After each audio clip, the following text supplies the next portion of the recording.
નમસ્કાર, ગ્રાઉન્ડ રિપોર્ટમાં આપનું સ્વાગત છે। હું છું આપની સાથે સંધ્યા। જેઠ મહિનામાં જમાવટ કરતો વરસાદ ચૈત્રમાં ચમત્કાર બતાવી રહ્યો છે। છેલ્લા 3 દિવસથી સતત રાજ્યના અલગ અલગ વિસ્તારોમાં વરસાદ તેની સવારી લઈને પહોંચી જાય છે। આજે સૌરાષ્ટ્રના અમરેલી અને કચ્છમાં મેઘરાજાએ ધડબડાટી બોલાવી, જાણે કે ચૈત્રમાં ચોમાસું બાઠો હોય।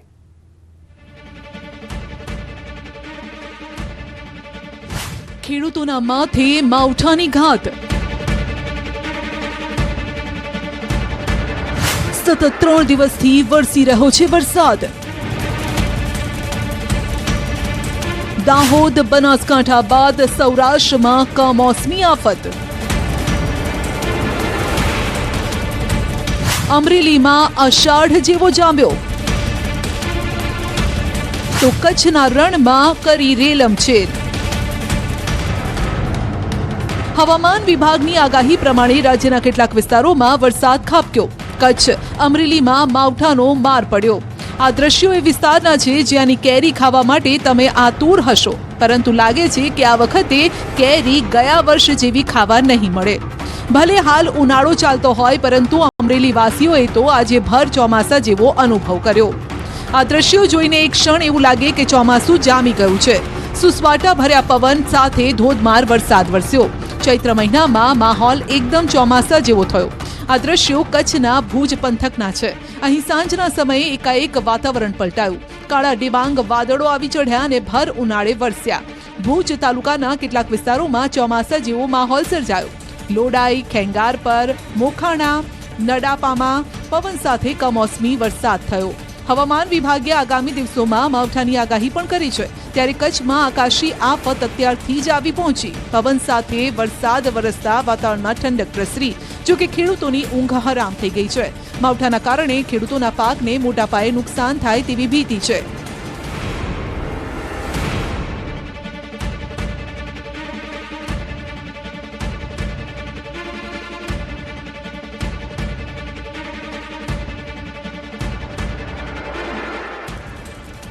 આ તરફ અમરેલી જિલ્લામાં પણ વરસાદી વાદળો ઘેરાયા। સવારથી વરસાદી વાતાવરણ હતું અને બપોર બાદ તો વાદળો કમોસમી વરસાદ રૂપે તૂટી પડ્યા। ભર ઉનાળે અમરેલીના ગ્રામ્ય વિસ્તારમાં વરસાદ વરસતા ખેડૂતોની ચિંતામાં વધારો થયો। ધારી, ગીરના ગ્રામ્ય વિસ્તારોમાં વરસાદી ઝાપટા પડ્યા।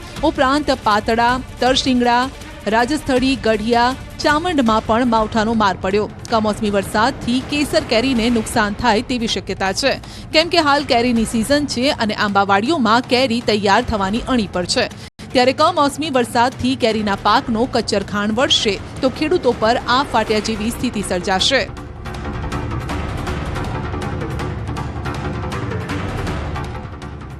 જો કે હાલ ખેડૂતોને રાહતના કોઈ અણસાર દેખાઈ નથી રહ્યા, કારણ કે ફરી એક વખત ઘેરાવાના છે સંકટના વાદળો। હવામાન વિભાગે આ આગાહી કરી છે। 2 દિવસ ગરમીથી આંશિક રાહત મળ્યા બાદ આકાશી આફતનો મોટો ખતરો તોડાઈ રહ્યો છે। ભર ઉનાળે રાજ્યના વાતાવરણમાં ધરખમ ફેરફારના સંકેત છે। હાલમાં રાજ્યના કેટલાક વિસ્તારોમાં ભીષણ ગરમી પડી રહી છે, તો કેટલાક વિસ્તારોમાં વાદળછાયું વાતાવરણ છે। આ દરમિયાન હવામાન વિભાગે આગાહી કરી છે કે આગામી 2 દિવસ રાજ્યના કેટલાક વિસ્તારોમાં માવઠું રહેવાનું છે। સૌરાષ્ટ્ર અને કચ્છ પર જે સાયક્લોનિક સર્ક્યુલેશન બનેલું છે તે હવે રાજસ્થાન અને ઉત્તર ગુજરાત તરફ વળ્યું છે, જેના કારણે આજે અને આવતીકાલે 2 દિવસ રાજ્યના કેટલાક વિસ્તારમાં વરસાદની આગાહી છે। आज साउथ राजस्थान और नॉर्थ गुजरात के ऊपर बना हुआ है, जिसके कारण आज और कल के दिनों में लाइट रेन आइसोलेटेड प्लेसेस पे होने का पूर्वानुमान दिया गया है। जो जिले हैं जहाँ पे लाइट रेन होने का पूर्वानुमान दिया गया है आज के लिए वो कच्छ है, बनासकांठा है, साबरकांठा, अरावली, महिसागर और दाहोद है। આગામી સમયમાં 2 દિવસ તાપમાનમાં મોટો ફેરફાર પણ જોવા મળશે, જે બાદ 2 થી 4 ડિગ્રી તાપમાન વધવાની આગાહી છે। છેલ્લા 24 કલાકમાં અમદાવાદનું તાપમાન પણ 38 અને 39 ડિગ્રીની વચ્ચે રહ્યું છે।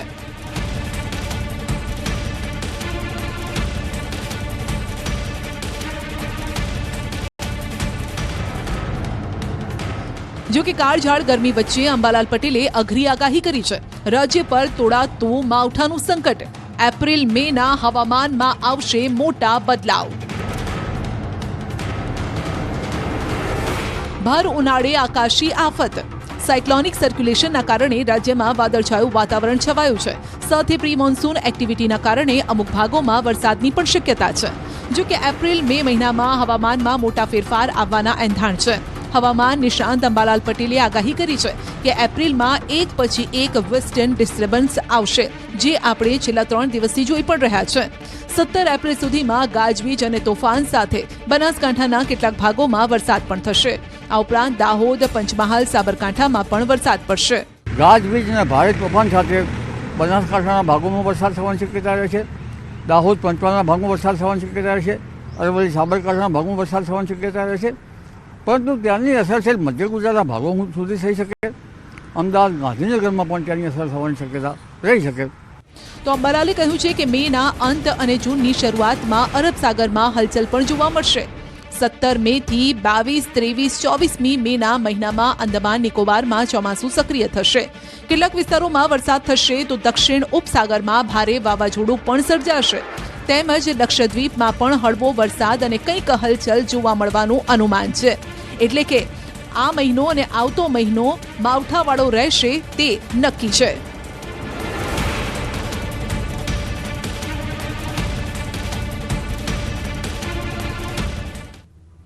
તો હવામાન વિભાગની આગાહી અનુસાર જ જાણે કે અનુસરતો હોય વરસાદ તેમ લાગી રહ્યું છે. અમરેલીના ખાંભા ગીર વિસ્તારમાં વાતાવરણ પલટાયું. આ સાથે ખાંભા ગીરના ગ્રામ્ય વિસ્તારોમાં વરસાદી માહોલ જામ્યો. ધારી ગીર બાદ ખાંભા ગીરમાં પણ વરસાદ શરૂ થયો. તાતણિયા, ભાણિયા સહિતના વિસ્તારોમાં માવઠું ત્રાટક્યું. તો ઉનાળે કમોસમી વરસાદથી ખેડૂતોની ચિંતામાં વધારો થયો છે, કારણ કે જે પાક અને અત્યારે ગરમીની જરૂર છે ત્યાં અત્યારે ચોમાસું છે, ભેજ છે અને પાણી પણ ખેતરોમાં ભરાઈ રહે છે. તો રાજકોટ સહિત સમગ્ર સૌરાષ્ટ્રભરમાં આગ ઝરતી ગરમી પડી રહી છે અને ત્યારે ગોંડલ શહેર તેમજ ગ્રામ્ય વિસ્તારમાં હવામાનમાં પલટો જોવા મળ્યો. ગોંડલ પંથકમાં અસહ્ય ઉકળાટ અને બફારા વચ્ચે વાદળછાયું વાતાવરણ જોવા મળ્યું. ગોંડલ પંથકમાં વરસાદ પડતા ઉનાળાના પાક જેમ કે તલ, બાજરી, મગ, અડદ, મગફળી, ડુંગળી, ટેટી, તરબૂચ સહિતના પાકોને નુકસાની જવાની સંભાવના છે. તો મોરબીના વાતાવરણમાં પણ બપોર બાદ પલટો આવ્યો. બપોર સુધી કાળઝાળ ગરમી પડતી હતી અને સાંજે વરસાદ જેવું વાતાવરણ સર્જાયું. આકાશમાં કાળા ડિબાંગ વાદળો સાથે વરસાદી માહોલ જામ્યો. પવનની ગતિમાં પણ સતત વધારો થઈ રહ્યો છે, જેના કારણે વાતાવરણમાં થોડી ઠંડક પ્રસરી છે. લોકોને ગરમીથી થોડી રાહત મળી રહી છે. આ ઉનાળામાં જંગલના એક પણ જીવ તરસ્યા નહીં રહે, આ માટે વન વિભાગે ખાસ વ્યવસ્થા કરી છે. તો સફારી પાર્કમાં પણ પ્રાણીઓ માટે ઠંડક કરાઈ છે.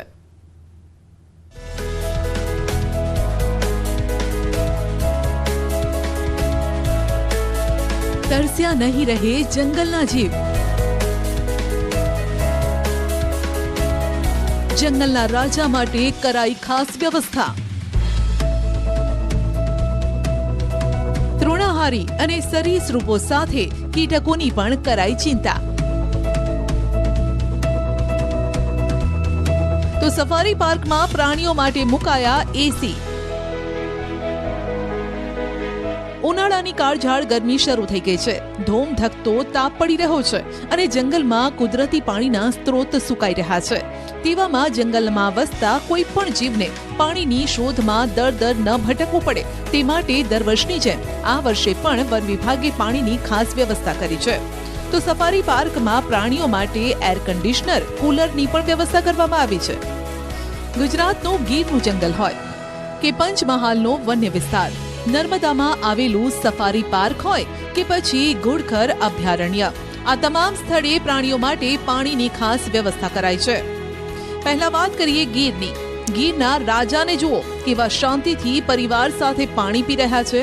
જો કે અહીં સુધી પાણી પહોંચાડવા માટે વન વિભાગને ભારે કમર કસવી પડી રહી છે, કારણ કે હાલ તો જંગલમાં જે પાણીના સ્ત્રોત છે તે સુકાઈ ગયા છે. કેટલાક સુકાવાના આરે છે. જો કે આમ છતાં જંગલના એક પણ જીવ પાણીથી તરસ્યા ન રહે તે માટે વન વિભાગ કટિબદ્ધ છે. ગીરનું જંગલ સૂકા પાનખર પ્રકારનું જંગલ છે. ગીરના જંગલમાં અંદાજિત 41 પ્રજાતિના સ્તન પ્રાણીઓ, 47 પ્રજાતિના સરીસૃપ, 338 પ્રજાતિના યાયાવર પક્ષીઓ તેમજ 2000થી વધુ પ્રજાતિના કીટકો વસવાટ કરે છે. તેમાં પણ ધારી એટલે સિંહોનો ગઢ. હાલ ઉનાળાની સિઝન ચાલી રહી છે કાળઝાળ ગરમી પડી રહી છે ત્યારે વનરાજા સહિતના પ્રાણીઓ માટે વન વિભાગે અલગ અલગ પાણીના પોઈન્ટ ઊભા કર્યા છે. ગીરના જંગલમાં શેત્રુંજી, હિરણ, શિંગોડા, મચ્છુંદરી, રાવલ, ઘોડાવડી, ધાતરડી જેવી મહત્વની નદીઓનું ઉદ્ગમ સ્થાન છે. ગીરની જીવાદોરી ગણાતી આ નદીઓ જુદી જુદી દિશામાં વહે છે અને જંગલમાંથી પસાર થાય છે. ગીરના કુલ 618 પાણીના પોઈન્ટ આવેલા છે, જે પૈકી 120 કુદરતી છે, જે ચોમાસા અને શિયાળામાં ભરપૂર વહે છે. જો કે ઉનાળો આવતા આવતા કુદરતી સ્ત્રોત ખાલી થઈ જાય છે, જે બાદ પ્રાણીઓ જંગલમાં બનાવાયેલા પાણીના કૃત્રિમ પોઈન્ટ પર જ આધાર રાખે છે. પરંતુ જંગલની વચ્ચે બનાવાયેલા આ કૃત્રિમ પોઈન્ટમાં પાણી પહોંચાડવા માટે વન વિભાગને ખાસી મહેનત કરવી પડે છે. જંગલમાં દૂર દૂર પાણીના પોઈન્ટ બનાવવામાં આવ્યા છે, માટે પાણીને ત્યાં સુધી પહોંચાડવા અલગ અલગ માધ્યમોનો ઉપયોગ કરવામાં આવે છે, જેમ કે સૌર ઉર્જાની મદદથી, પાણીના ટેન્કરથી તેમજ પવનચક્કીની મદદથી પાણી એક જગ્યાએથી બીજી જગ્યાએ પહોંચાડાઈ રહ્યું છે. तो जैसे सूख जाता है तो हम लोग जितने भी आर्टिफिशियल वाटर पॉइंट है फेज वाइज चालू करते हैं. तो अगर हम गिर में देखें तो अराउंड 500 वाटर पॉइंट्स है जो आर्टिफिशियल वाटर पॉइंट्स हैं, और समर में अराउंड 120 जो नेचुरल पॉइंट्स है, वो नेचुरल पॉइंट में कुदरती रीते कहीं ना कहीं थोड़ा बहुत पानी रहता है. पर ये आर्टिफिशियल वाटर पॉइंट्स जो है इसको हम लोग जहाँ पे पॉसिबल है सोलर में भरते हैं, कहीं पे विंड मिल के मार्फत भी भरते हैं, कहीं पे डीजल इंजन में भी भरा जाता है. પ્રાણીઓને માત્ર પીવાના પાણીની જ નહીં પરંતુ ઠંડક મળી રહે તેની પણ ચિંતા વન વિભાગે કરી છે. પાણીના પોઈન્ટથી બાજુમાં જ માંદણા એટલે કે પ્રાણીઓને બેસવાના કાદવવાળા ખાબોચિયા બનાવાયા છે, જે સાબર, હરણ, જંગલી ભૂંડ માટે ખૂબ જ ઉપયોગી છે. આ ઉપરાંત પાણીના પોઈન્ટ પર અડધા ડૂબેલા અને અડધી બહાર રહે તે રીતે શણના કોથળા રાખવામાં આવ્યા છે, જે કીટકોને મદદરૂપ થાય છે. उसमें जो बोरी होता है तो एक साइड में बोरी डाल देने से कैपिलरी एक्शन से पानी ऑटोमेटिकली उसमें चला जाता है. तो उस एरिया में जो छोटे छोटे इंसेक्ट्स है तो उनके लिए बहुत ही अच्छा रहता है. मधुमक्खी है, काफ़ी मात्रा में वहाँ पे हमें देखने को मिलता है. फिर जो पानी का ओवरफ्लो भी कभी होता है तो ओवरफ्लो को भी ऐसे ही छोड़ा दिया जाता है. तो उसमें वाटर पॉइंट्स जो है उसमें आगे जाके वो थोड़ा सा कादुआ जैसे बनता है, उसको वॉलोइंग पॉइंट्स बोलते हैं. वॉलोइंग पॉइंट्स जो है वो सांबर को बहुत पसंद रहता है. तो जनरली वो ठंडक वाला एरिया रहता है, तो वो सांबर और उसके साथ साथ दूसरे वाइल्ड लाइफ भी उस एरिया को यूज़ करते हैं. હિંસક પ્રાણીઓ જેવા કે સિંહ, દીપડા હાલ આ કુંડીનો ઉપયોગ કરી રહ્યા છે. જ્યારે તરસ લાગે ત્યારે જંગલના રાજા આ જ કુંડીમાં પાણી પીવા આવે છે, પોતાની તરસ छिपाવે છે. મહત્વનું છે કે છેલ્લી ગણતરી મુજબ 645 થી વધારે સિંહો જંગલમાં વસવાટ કરે છે. એ સાથે દીપડા તેમજ તૃણાહારી પશુ તરીકે જાણીતા ચિંકારા, નીલગાય અલગ અલગ કેટેગરીના પશુ પણ જંગલમાં વસે છે. વન્ય પ્રાણીઓને પીવાના પાણીને લઈને કોઈ સમસ્યા ઉત્પન્ન ન થાય તે માટે ફેબ્રુઆરીથી લઈ જૂન સુધી વન વિભાગ દ્વારા વન્ય પ્રાણી માટે પાણીની વ્યવસ્થા કરાય છે.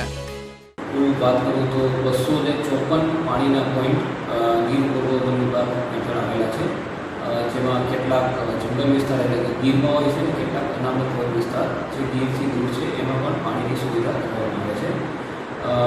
કુદરતી પાણીના પોઈન્ટ 254 પૈકી 82 છે અને કૃત્રિમ 172 પાણીના પોઈન્ટ આવેલા છે. આ તરફ નર્મદા જિલ્લામાં હાલ ઉનાળામાં 37 થી 40 ડિગ્રી સુધીના તાપમાનમાં લોકો શેકાઈ રહ્યા છે. લોકો સાથે પશુ પક્ષીઓની પણ મુશ્કેલી વધી છે. ત્યારે એસઓયુ પાસે બનાવેલા વિશ્વના સૌથી મોટા જંગલ સફારી પાર્કમાં પ્રાણીઓ અને પશુ પક્ષીઓને ગરમીથી બચાવવા માટે ખાસ સુવિધા ઊભી કરાઈ છે. આ દ્રશ્યો જુઓ. આ કુલર કોઈ માણસો માટે નહીં પરંતુ પશુ અને પક્ષી માટે મુકાયા છે.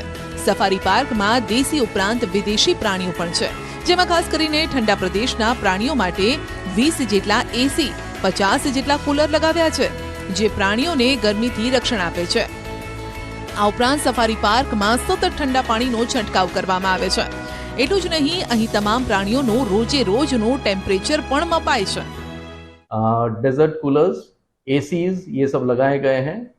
लामा के एग्जिबिट में एसी लगा हुआ है और जितने भी हमारे दूसरे एग्जॉटिक एनिमल्स हैं वहाँ पे हम लोगों ने कूलर्स की व्यवस्था की है, जिससे कि उनको गर्मी में कोई दिक्कत ना हो. जैसे बर्ड्स का हो गया, बर्ड्स में उनको फ्रूट्स दिया जा रहा है. बंदरों को हम लोग वाटरमेलन और दूसरे जो इस तरह के वाटर रिटेनिंग जो फ्रूट्स हैं वो सब दिया जा रहा है, जिससे कि उनको कोई दिक्कत ना हो.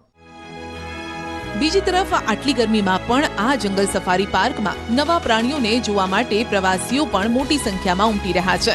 ત્યારે આવનારા દિવસોમાં ઉનાળુ વેકેશનમાં રોજના 20 થી 25,000 પ્રવાસીઓ આ પાર્કની મુલાકાત લે છે. આ તરફ સુરેન્દ્રનગર જિલ્લામાં ઘુડખર અભયારણ્યમાં પણ પાણી પહોંચાડી દેવાયું છે.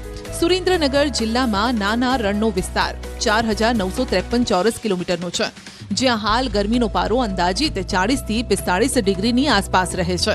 આ વિસ્તારમાં નીલગાય, ઘુડખર, ઝરખ, ડેઝર્ટ ફોક્સ તેમજ વન્ય પ્રાણી પક્ષીઓ વસવાટ કરે છે, જેમના માટે ઘુડખર અભયારણ્ય દ્વારા રણની અંદર આવેલા હવાડા ભરી દેવાયા છે. નાના રણમાં 4 રેન્જ આવેલી છે: ધ્રાંગધ્રા રેન્જ, બજાણા રેન્જ, હળવદ રેન્જ અને આડેસર રેન્જ. આ રેન્જમાં લગભગ 100 જેટલા હવાડા બનાવાયા છે. તંત્ર દ્વારા દરરોજ ટેન્કરની મદદથી ત્યાં પાણી પહોંચાડાય છે. ઘુડખર, ચિંકારા, કાળિયાર, ઝરખ, ડેઝર્ટ ફોક્સ, જેકલ, વરુ વગેરે પ્રાણીઓ મુખ્ય છે. આ પ્રાણીઓને સામાન્ય દિવસોમાં કુદરતી પાણીના સ્ત્રોત દ્વારા પાણી મળી રહેતું હોય છે, પરંતુ જેમ જેમ ઉનાળાની ઋતુની શરૂઆત થતી હોય છે તેમાં કુદરતી પાણીના સ્ત્રોત સુકાવા માંડતા પાણીની જરૂરિયાત ઊભી થતી હોય છે. વધુમાં ગરમીની ઋતુ શરૂઆત થતાં જે તાપમાન છે એ 40-45 ડિગ્રી સુધી પહોંચી જતું હોય છે. તો આવી ગરમીની ઋતુમાં વન્ય પ્રાણીઓને પૂરતું પાણી મળી રહે તે માટે અભયારણ્ય વિભાગ દ્વારા આશરે 100થી વધુ હવેડાની મરામત તથા નવા હવેડા બનાવવામાં આવ્યા છે. આ ઉપરાંત અંદાજિત 38,000 ઉપરાંત વન વિસ્તાર ધરાવતા પંચમહાલ જિલ્લામાં પણ વન્યજીવોને પાણી માટે ભટકવું ન પડે તે માટેની ચિંતા વન વિભાગે કરી છે. મહત્વનું છે કે ઘોઘંબા તાલુકાના વન વિસ્તારને અડીને આવેલા ગામોમાં દીપડાના હુમલાની ઘટનાઓ અગાઉ બની ચૂકી છે, જેનું પ્રાથમિક તારણ દીપડો પાણી કે ખોરાકની શોધમાં માનવ વસવાટ તરફ આવી જતા આ પ્રકારની ઘટનાઓ બને છે. ત્યારે વન વિભાગે ઉનાળા દરમિયાન વન્યજીવોને પીવાનું પાણી વન વિસ્તારમાં જ મળી રહે તેવું આયોજન કર્યું છે. વન્ય પ્રાણીઓ, જીવજંતુઓ રહેલા છે, તેમજ તેમના પાણી માટે કૃત્રિમ સ્ત્રોતો જેવા કે પાણીની કુંડી બનાવવામાં આવેલી છે, પવનચક્કી બનાવવામાં આવેલી છે અને બોરને હેડપંપથી પણ પાણી પીવડાવવામાં આવી રહ્યું છે અત્યારે. અને અત્યારના ઉનાળાની સિઝનમાં અમે લોકો અઠવાડિયામાં જ્યારે પણ પાણીની અછત હોય ત્યારે પાણીમાં કુંડીમાં ટેન્કરથી પાણી ભરીએ છીએ અને બીજા નાના જંગલ વિસ્તારમાં નાના વન તલાવડીઓ છે એમાં પણ અત્યારે પાણીની સુવિધા મળી રહી છે. અહીં કૃત્રિમ જળ સ્ત્રોત તરીકે પાણી સંગ્રહ માટે ખાસ ડિઝાઇનવાળી કુંડી બનાવાઈ છે અને આ કુંડીઓ પાણીના ટેન્કર વડે પવનચક્કી કે હેન્ડપંપના માધ્યમથી જ પાણી ભરાય છે. આ ઉપરાંત 9,400 હેક્ટર જમીનમાં પથરાયેલા વન વિસ્તારમાં વન વિભાગે પાણીની કુંડી ભરવા માટે હેન્ડપંપનો નવતર પ્રયોગ કર્યો છે, જેમાં સરળતાથી હાલ પાણી ભરી શકાય છે. કેમ કે અહીં પવનની ગતિ ઓછી હોય છે, દરમિયાન પવનચક્કી કામ લાગી શકતી નથી, તો વીજ લાઇનની સુવિધા વન વિસ્તારમાં ન હોવાથી ટેન્કરથી પાણી ભરવું પડે છે. અને અત્યારના ઉનાળાની સિઝનમાં અમે લોકો અઠવાડિયામાં જ્યારે પણ પાણીની અછત હોય ત્યારે પાણીમાં કુંડીમાં ટેન્કરથી પાણી ભરીએ છીએ અને બીજા નાના જંગલ વિસ્તારમાં નાના વન તલાવડીઓ છે એમાં પણ અત્યારે પાણીની સુવિધા મળી રહી છે. અમુક વિસ્તારો હોય ત્યાં પાણીની સુવિધા ના મળતી હોય ત્યાં અમે કુંડી બનાવેલી છે. આમ તંત્ર માણસની સાથે પ્રાણીઓની પણ ચિંતા કરી રહ્યું છે, કારણ કે ઉનાળામાં કોઈ પણ તરસ્યું ન રહેવું જોઈએ.